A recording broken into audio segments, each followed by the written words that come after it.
What's going on, guys? It's your boy Kojo. Welcome to another episode of the 66. I'm here with my sister, family, Daphne Richardson. Everybody, let's give it a hand clap. So, obviously, as I spoke in the last few episodes, that I really want to start garnering a lot of the city's talents and gifted individuals who are utilizing their gifts for God. And I was like, you know what? Who better to start this off than fam? So I appreciate you for coming through. We're gonna go through a lot. We're gonna talk about ministry. We're gonna talk about family, music, of course, because I know a lot of people want to know about what's going on and what's about to take place. And so we're gonna get through the whole entire thing. But yeah, I guess we'll begin with the obvious. You are now a mother. Yes. With a beautiful daughter. Yes. Dude, congratulations to you guys. Thank and you. I just from your perspective and your husband, how has that been? What has the journey been like? Motherhood. Tell us what you want to tell us. Maybe some of the experiences of what you expected versus what the actual outcome is, and just the ins and outs of becoming a mother. How do you feel about that so far? It's been great. Overall, it's been great. I went into it with no expectations. I think that's the best way to go into it, because zero expectations. If it goes well, great. If she cries a lot, if she's a baby that cries a lot, if she's not a baby that cries, I didn't know, and I didn't want to have my mind even set on one thing. Yeah.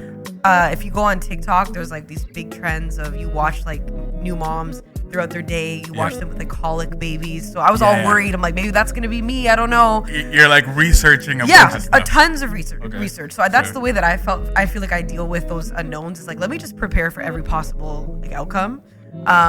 So doing that, then when you actually have the baby, for me it was oh, this is not as stressful as I thought it would be. Was it that okay, in the moment or leading up to it, there was a lot more stress than when she arrived?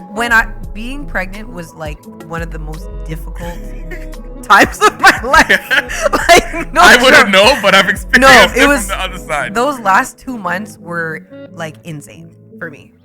So get out. It was because she was moving a lot. There was all these concerns about her size, which again I didn't know that was a thing. I think we had told you. Yeah. So I was going for ultrasounds every 2 weeks, every week, to the point where ultrasounds weren't even exciting for me anymore. You're let me just know what's. I'm what's going on? Literally, what's going on? So I just kept waiting. I went to 41 weeks, which is obviously very far. So I was let's just, whatever needs to be done to get this baby out is where we're at. So it was a very stressful time. So then when she was actually here, I just felt such a release of just stress. I was okay, she's here. She's here now. Now you guys can actually begin the parenting. Yes, that's all I wanted to do. So that's why I feel maybe that's what I'm comparing it to, was the pregnancy part. That was just such a crazy time that now, to me, literally everything is easier. So okay, speaking about the fact that you just blatantly said everything is a lot easier compared to the pregnancy. For sure. I suppose. Okay. Yeah. So let me just ask you a little question regarding parenting. Has everything been dandy? Is that what is that what it is? Or whether it's sleeping patterns, whether it's routine and stuff? No, that hasn't been hard. I think nursing was hard. And that's normal for most women. But that one I knew was going to be hard. Yeah. Or could be hard. So again, it didn't mess with my mind as much as it could have, because I was this can go either way. I'm fine to do whatever needs to be done, kind of thing. Whether it's formula or anyways, that's a whole that's a whole topic among moms and women. Hey man, there's gonna be moms listening to this. Nursing and formula is a whole thing. But anyways, it took 8 weeks for her to actually nurse properly. That's a long time. 8 weeks. Yeah. So she was basically 2 months old when she was finally nursing the way that she was supposed to. So that 8 weeks is just figuring out what she a bunch of different things. You're doing different mechanisms. You're doing some formula. You're doing some this. So that was stressful, for sure. That was probably the most stressful part. You're looking at the growth. You're making that's stressful. But sleep, there have been definitely some days where I'm I really need you want to rest. I need to sleep. But it's surprising. I think what's also surprising is how much you can get done with no sleep. You're I'm just going about my day I didn't you're tested. Like Yeah. you realize what the capacity of a human being actually is, and you're like, wow, I'm functioning on like I'm 2 functioning hours. on like 4 hours, yeah, like every day. Which is not crazy. the healthiest. No. It's not healthy. No, it's not healthy. But we got to do what we got. But you're doing it, so you're like, I'm doing it though. I think another thing too that's great is I had a lot of friends that also gave birth around the same time. Yes, so you're not in it on your own. No, and so I had she's a friend of mine. She works with me. She's a doctor. Yeah, and she was, I think, one of the people that was like, no, come outside. Let's go for walks. Yeah, let's do this. You need help? Let me show you how to like. So that made me feel at ease because there's a lot of that new anxiety. I think that a lot of moms have. Where you just want to like stay inside and just post. Fully. Yeah. Okay. So she broke me out of that. I think another thing too that is something that is mind-blowingly weird, and it's just something you can't even explain until it happens. Let's have it. Is mom guilt. Okay. So, and I don't think it necessarily goes away, but like I remember one time I had to go to the studio for something, so my mother-in-law watched Jube. Yeah. And I remember I'm like, I have to go to the studio, like I'm behind, blah, blah, blah. So I was like, yes, okay, like someone can watch her or whatever.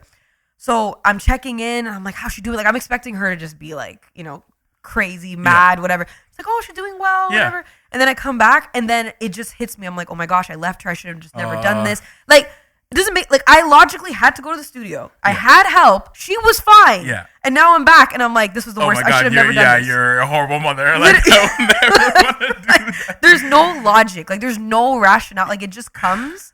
I don't even know where that is or what that is, but it's weird. That's weird for sure. Well, I mean, it's a learning experience, I guess, and I guess it gets better, and you realize that, okay, like, the support systems are actually here to give you rest and allow you to do the things that you were doing before she got here. Yeah. Oh, interesting. Yeah. And I think the beginning was actually easier than now. In what way? The newborn stage is easier than now. How so? In 1 minute, how so? She slept way better as a newborn than she does now. She slept for like reverse. For I know, most people. which is odd. So I had like 5-6 hours for sure consistent, like 0 to 4 months. Once 4 months hit, it was a wrap. Bruh. Yeah. Okay. Let's continue on. I want to talk about ministry. Mm-hmm. Right now, you guys have a brand new church. Yeah. If you want to give us a little spiel about what the name is, where you guys are worshiping and meeting, and just how that ordeal has been in the midst of the whirlwind of becoming parents and figuring out being new pastors for a new ministry. Like, how's that been? Yeah, it's been good. This is where I feel like I can talk about more of the challenges because I think separately everything would be fine. But when you combine it all together, then you're faced with some unique challenges. Correct. We, my husband and I, Pastor Chris, launched Deeper Fellowship Church Canada. So there's Deeper Fellowship Church in the States in Orlando, led by our senior pastor, Pastor William McDowell, who is an awesome worshiper, someone that I've looked up to for a very, very long time. Holy Ghost filled man of God. Yes. Oh, definitely. For sure. So shout out to him. And Deeper is a great church, and we were watching online Deeper for like pretty much 2020 up until the time we launched, and it was considered our home even though it was online. Correct. So anyway, whole story there about how we got connected, and we knew around August 2023 that we were going to launch, but we didn't know exactly when. Mm-hmm. And then I was pregnant September 2023. So now we're in this like 9 to 12 month waiting period of, again, all that like anxiety and that stress of a new baby, plus the church launches right after. It was September. So literally it was a full year. Like full year from that. And then Jubilee was like 4 months, 3 months. Correct. What is life going to be like? Yeah. Like when this all how happens. are you going to figure it? It's like you're going into the unknown and it's like, how are you going to get through this? Yeah. So now we're in it. So, so obviously, again, everything is much better now. Mm-hmm. But that was definitely a lot of waiting, a lot of planning, a lot of just like having faith, watching things fall in line. So then we launched in September of 2024. Yeah. Mm-hmm. Oh my gosh, it's 2025. Mm-hmm. And it's been really awesome. It's, Deeper is all about building a deeper relationship with a deeper fellowship with God and one another. Yeah. Very presence focused. Correct. We worship, we wait in God's presence. Mm-hmm. The word is very, just straight Bible, straight, So that's what we're really about. And we're seeing a lot of young people come out. We're seeing just, a lot of people who are new to the city come. I was telling you guys a little bit about that, Correct. But it's an interesting like group of people. Yeah. It's really amazing to see how God's putting everything Man, together. it's so amazing to see, especially like young pastors like who dedicate their life to be like, you know what, like this is the calling and the direction that we're going to go. And I think a lot of people don't know, maybe some people from the city understand, but like you guys have been doing ministry for quite a while now, even from, you know, DCM, Desire Christ Movement. DCM days. And then you guys were also doing, you know, Come Home and just Fireplace and meeting and hosting people who are hungry for God. Like, how's that transition? Like, to see something be birthed from like a ministry that was like on campus or, you know, people's homes and living rooms and stuff like that to like now like leading a body of Christ. Like, how's that transition been? Like, have you taken that in yet? Definitely. Yeah. It's something we think about, especially like on the launch and around that time. We're just like, wow, look at how far and look at how much things has evolved. And I would say that there was no, as you know, like you being part of those old days, there was no strategy to that. No, it was just kind of like, we're meeting God and that was it. Yeah, like show up and show up and one Tuesday a month or whatever we used to do. Correct. Yeah. You know, yeah. So there was no strategy. It wasn't like, hey, we're doing this and then we're gonna do this and then we'll launch a church. It wasn't like in our minds. That wasn't how it was going. We were just being obedient in whatever season we were in. So I do think though that there's little lessons from each season that has helped us to prepare for where we are now. Because even if you're doing a Bible study, even if you're doing something that you can be considered a small or it's not a church or whatever, you're still dealing with people, you're still counseling people, people are still talking about real issues. So I find, you know, a lot of the same questions come up the more that, you know, you're ministering to people. So over the time, it's just, you kind of can know, I guess, what people are going to ask and what people are going through and how to kind of direct them. That was going to be my... Babe, are you there? I didn't see her. Rebecca? Oh, God. I just want to make sure that camera is still rolling. Everything else is blessed. But